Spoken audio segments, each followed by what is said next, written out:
Capricorn, this is your astrology forecast for February 2016. Thanks for joining me, it's really nice to be with you. I'm going to give you a rundown of what's coming up via the astrology, and hopefully that'll give you something to go on and help you make the most of the month. Okay, so the first thing is that at the beginning of February, on the 1st, Venus, the planet of love and beauty, is in your sign in the first house. So Venus feels very comfortable there for you in Capricorn, very practical, very grounded, especially when it comes to yourself and what you're doing in your life. And it sextiles Neptune, which is in your 3rd house in Pisces. Okay, so you'll really have an aspiration, an ideal of what you're working towards. And I really feel like you're going to be in the middle of doing something that helps you. This is a wonderful month for you to educate yourself, to build new skills, to learn something new, to sign up for courses. You've got Jupiter and the North Node both sitting in Virgo on top of your chart in the 9th house of education. That is an ongoing monthly theme for you. On the 2nd of February, Venus starts to square Uranus, which is in your 4th house. So you'll feel like you want to use your energy for your own growth, for your own kind of advancement, and I think you may feel a little bit unsettled by especially family members demanding things of you. And I think you're going to be very protective of your own time, because you can kind of sense that it is such a positive period for you to be able to enjoy real growth, and I think you're going to be quite protective of that. On the 3rd of February, the Moon and Saturn, they trine Uranus in your 4th, and they kind of apex, they peak with your midheaven and your Sun in your 2nd house. I call this a triangle of harmony. It's a trine, 2 sextiles. I haven't heard anyone else come up with a different name. It feels harmonious to me, and that's why I've called it that. Basically what that means is that in terms of your spiritual path, again, you feel very much aligned with what you're doing in your life. That combines with family members kind of being in the periphery, wanting your attention, wanting your time. But really, what I get on the 3rd is that your time is best spent helping people through your work, rather than giving up your time to people who may not even appreciate it in your family life. Okay? So that's really the feeling I get. Weigh that up yourself, see if it's going to be worth your while, but you've really got to put clear boundaries in place and make sure that you're using your time for your own sake and not just being taken advantage of, which I think there's real potential for that at the beginning of the month. On the 4th of February, there's a Grand Cross in your chart. That's 4 squares connecting to create this big square. And that can always leave people feeling a bit frazzled and a bit like they're being pushed and pulled in loads of different directions. For you, spirituality and your own education growth is going to be paramount. Wanting to resolve issues that you've had in the past, educating yourself obviously, and then expressing yourself at work. All of those things are going to be going on for you on this day. And I mean, you can't fix everything in one day. If you try and do all of this, you will spin yourself out. What I would focus on would be this tendency, this desire to educate yourself and to really grow, because Jupiter is good luck, good fortune. And you should always make the most of these energies in terms of using what actually comes naturally. On the 5th of February, there's a T-square in your chart. And that is between Chiron and Jupiter, and it peaks with the rising sign in your 6th house. Okay, so educating yourself will allow you to overcome a hurdle that has been there in your working life, and an obstacle that you haven't been able to overcome as a result of the lack of education or qualification. So you can overcome that. The same thing if you're a pensioner. If you draw acrylics and you've never been able to get the face just right, it's because you haven't learned how to use the acrylics properly. If you do, you'll be able to overcome that obstacle. And that applies for all Capricorns here, that by getting more knowledge, getting more insight, that's the way to transcend these issues that you've got in your life. On the 6th of February, there's a Yod in the chart, which is also known as the finger of God, and that has a really karmic, deep meaning here and an impact on your life. It's connects your Mars in Scorpio in your 11th house and your Venus in Capricorn in your 1st house. Mars being the archetypal male principle, Venus being the archetypal female. When you put those together, you get new beginnings, new life anyway. That's how it works. When they point towards your rising in Gemini, it means that you get a new sense of yourself, a more informed view of your own skills and talents that you can use in your work. If you look at the glyph of Gemini, it's a Roman numeral 2. It's like a doorway. And Geminis often have the need to explore and to learn about absolutely everything so they can walk through that doorway and get to this place of enlightenment. And you're going to become more enlightened within yourself. So there's going to be a part of your personality that becomes revealed to you. That you could do something that you never thought you could do before. That things just... you can rely on yourself in ways that you never even thought. So it's a day of self-discovery on the 6th. And again, be aware of that and take note, because these things can have long-term, profound, positive impacts on your life. On the 8th of February, there's a new moon that occurs in the chart, and the new moon is when the sun and the moon conjunct, and the moon is totally black. It pulls energy in, and the energy that's being pulled in is Aquarius, and that's in your 2nd house. What's interesting is you're going to feel the urge, the need to help others in some way, help humanity in some way, but to do that through your work and to do it in some sort of business sense. So you may want to start a foundation or a charity, or you may have a business idea that's actually helpful. I always go on and I rave and I love about the shoe company Tom's, because they sell you a pair of shoes, and for every pair you buy, they give another pair to someone in a third world country who can't afford shoes. And I think that's a great idea. And I buy those shoes not because the prices are so wonderful or because even the shoes are that great. I buy it because of that concept. So, you know, I suppose the point is people want to help. And if you give people an opportunity to help, on the 8th, you will be able to bring in new energy to get something concrete going. So you can be the architect of change here. So please use that opportunity. On the 10th of February, the moon and Chiron start to conjunct in your 3rd house, and they oppose Jupiter in the north node. Okay, so this is really interesting because you have been learning new things, you have been educating yourself. You may hit a snag on the 10th of February where you feel like, okay, I'm not clever enough to do this, or I'm not able to grasp this concept. And you'll hit your first obstacle, you'll hit your first wall. And those walls and obstacles, you know, a lot of people stop when they hit those and then just say, okay, well, I can't do it. But the really tenacious people then say, okay, this is the obstacle, I'm going to keep going and push past it. And that's where you build your confidence, because by continuing to meet these obstacles, you then get to the next place that's much rarer. You see, and that's how you become an expert, because a lot of people stop before they get to that place. It's about accessing the information that a lot of other people feel is beyond their own grasp. So this is, again, a great day for you in terms of your spirituality, in terms of the way you feel about yourself, and the way you realize that you can do so many more things than you ever thought possible. And also about your education, because you're actually learning things. So those are the best kind of aspects on this day, the 10th of February.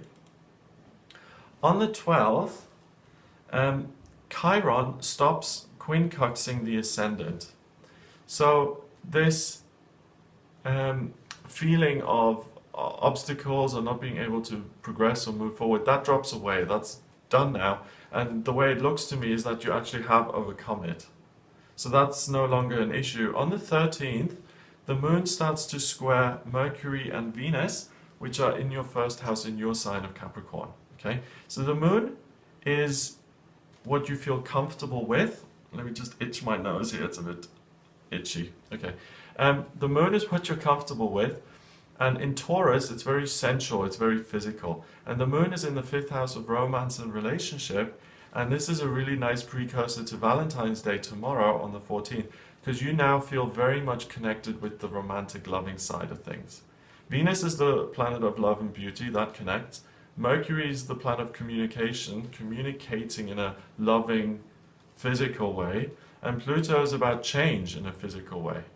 So it's about connecting with other people.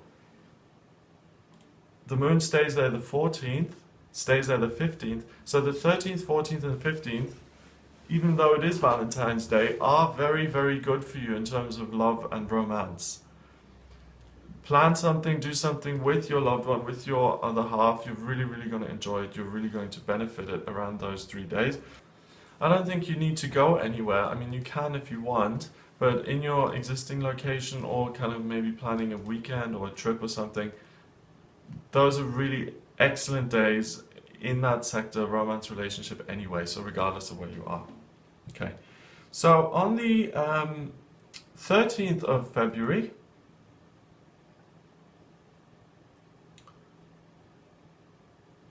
I've mentioned, on the 14th itself, Mercury goes into Aquarius in your second house. Mercury is the planet of communication. When it's in Aquarius, it's really focused on communicating on a global level. And again, in your second house, it's very much about ideas that can make money, but that can also be of service to other people. Educate yourself on that. Think about the different ideas that come up. You can really create something useful in that area. And also on that day, there's a grand trine in Earth. A grand trine is an area of ease and talent. And when it's in Earth, it means that any practical action you take on this day, in regard to education, in regard to moving these things forward, you'll be very likely to have a positive outcome. On the 16th of February, the moon opposes Saturn. Your moon is in your 6th house of day-to-day routine and work, and Saturn is in the 12th house of spirituality. So these two things are going to feel like they're clashing a little bit. I think you feel like work or the work that you're doing isn't particularly important, and you might even feel a bit discouraged, and you might feel like you're not achieving what it is you're achieving.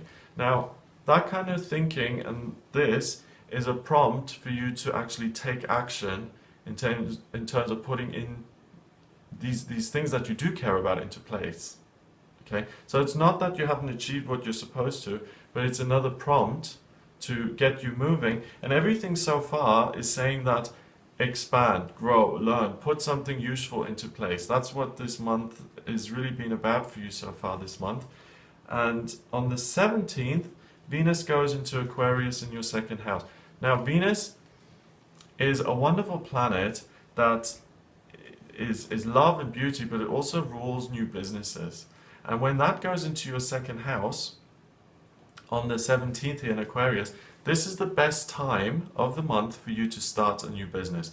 If you're someone who's starting anything and you're trying to decide when to do that in February, and if you're a Capricorn, I would 100% that you do it from the 17th onwards. And in fact, the 17th is excellent and amazing, but so is the 22nd, the 25th, and the 26th. Okay, so put those dates in your calendar. Those are the best for starting your own business. Also on the 17th, the moon conjuncts the rising sign, and that squares Jupiter in the north node in your 9th house. So the learning that you do during this time, again, it's a reconfirmation and emphasis that it's not just for you personally, but it's also going to impact your work. It's going to be something that's useful and that helps you add more meaning into your work. On the 19th of February, there's a kite in the chart, and a kite is something that can really kind of take flight, and that takes on a life of its own. And by combining these factors, your education, and then applying it to work or a business that you genuinely care about, it means that your feelings of fulfillment and this life purpose of doing something that helps other people becomes realized. Now, don't get me wrong, I know this is something that's a huge undertaking. You know, you don't just say, okay, tomorrow I'm going to start a business that's going to help people, and I'm going to educate myself this afternoon so I actually have the skills to do it, and did it. I know it doesn't happen overnight like that, but what the chart is saying here is that the energy is there for you over this month to put things in place where you can make either changes to the existing business to make it more meaningful to you, or to start something new. You don't have to do this overnight. You can start the beginning of February, maybe, for instance, taking a course in becoming self-employed, setting up your business, marketing, the initial stages of it. Then you've got the concept down already, then putting that into place, maybe looking at the accountancy side of things, maybe to see if you can brush up on that, you know, balancing your own books or something. You don't need to be a rocket scientist to really start your own business. And I'm getting that even though it seems like a big ask, the potential there is great for you to start this business, especially on those days that I mentioned. And out of all of the signs so far this month, Capricorn, you're the one who's got the most potential to do this kind of work. Okay, on the 20th, we've got the Moon starting to oppose Venus and Mercury. And really what I see is that this is another day where you have to look at the obstacles and challenges, because I think you'll have the potential and tendency to compare yourself with other people and to say, they're doing much better than I am, look at that, I'm nowhere near that, and that might feel somewhat discouraging to you. The guidance I have for you on this day would be to focus on what you can do and what you are doing, rather than comparing yourself with other people. That's never helpful. In the 12-step tradition, they have a phrase which is, you're comparing your insides, so how you feel, with someone else's outsides, so how they appear. So if there's a guy with who has his own business and he seems really successful, and I walk past him in the street and I feel really terrible because I failed at something, and if I look at that person, I'm equating to how I feel with how he looks. And that's not a fair comparison, because he might have his own stuff going on. He might be ill, he might whatever, you know, you can't do that. And on this day, save yourself the emotional torture by comparing yourself with others. On the 21st, there's a grand trine in your chart, and that's in fire. And this is a similar theme in terms of you're still in that mode of, okay, I really want to do something, but I can't because other people are better than me, da, da, da. This is a real opportunity for you to turn things around. It's your second obstacle that you're meeting this month. How do you overcome this? You overcome it by believing in yourself and putting the practical action in. On the 22nd is the full moon. And the full moon is a fruition. It's a coming to term. And the full moon is in Virgo. It's in your 9th house of education. So you'll start to notice that what you're learning, what you're looking at, it all becomes very neat, very structured, very kind of practical, and that you know exactly where you are and what you're doing. It will be practical in the sense that you can use it, and you'll know exactly what you need to learn next to get you to where you want to go. So this Virgo full moon is really helpful to you in terms of organizing things and getting things lined up neatly so that you can get to where you want to go. So that full moon is on the 22nd of February. On the 24th of February, the moon then conjuncts your North Node and your Jupiter in your 9th house of education. And again, this is your biggest area of talent this month. The ability to overcome your personal limitations, to educate yourself, to grow your skills, and then to actually do something useful with them. The North Node is what you want to achieve in this lifetime, and in this moment here, it's in your 9th house. So your main focus this month is to grow as an individual, to get new skills, and to make those practical skills. On the 26th, there's another T-square, and that's between the Moon and Uranus, and it peaks with Pluto in your 1st house. Okay, so all of this learning, the relationships that you may be building as well, could prompt you to take other action. So it might kind of influence the path that you're on. So by meeting someone who then suggests something else, you discover something you wouldn't have discovered on your own, and that provides further personal change and personal growth. The key thing is to keep busy, to keep active, and to strive forwards, And when you do that, other things in life will appear to help you along that path. On the 28th of February, there's a grand trine in water. And this really brings you a sense of ease and comfort when it comes to this communicative side of things and how you feel about the whole process. So I think the month in itself would have been it would have felt like an upwards kind of climb. You know, you're trying to access more, you're trying to learn more, and you hit a snag, and then you have to overcome that, and then you hit another snag. On the 28th here, I feel that it's a sense of personal achievement. You can relax a bit, and you can take things slowly and relax. And that same thing on the 29th of February, because we are in a leap year, so there's an extra day. I think it's kind of winding down and, you know, congratulating yourself a little bit for all the progress that you have made in February. And let's see what days those are, 28th and 29th. 28th is a Sunday, 29th is a Monday. So you probably, you know, Sunday is probably going to be easier if you have a day job. If you're retired or if you're a student, then you have more freedom with that. But overall, again, biggest sector here, education and growth. Really, really positive for you. So, well, and career and finance and business, because you may have this idea to start this really helpful new business. So that's perfect. So I hope that's given you something to work with. If you've got any questions for me, then please get in touch via my website. It's gregoryscott.com. Please remember to subscribe to the channel, and I will speak to you next month for the monthly Capricorn forecast and also daily for the daily tarot reading. Have a wonderful month, and I'll speak to you soon.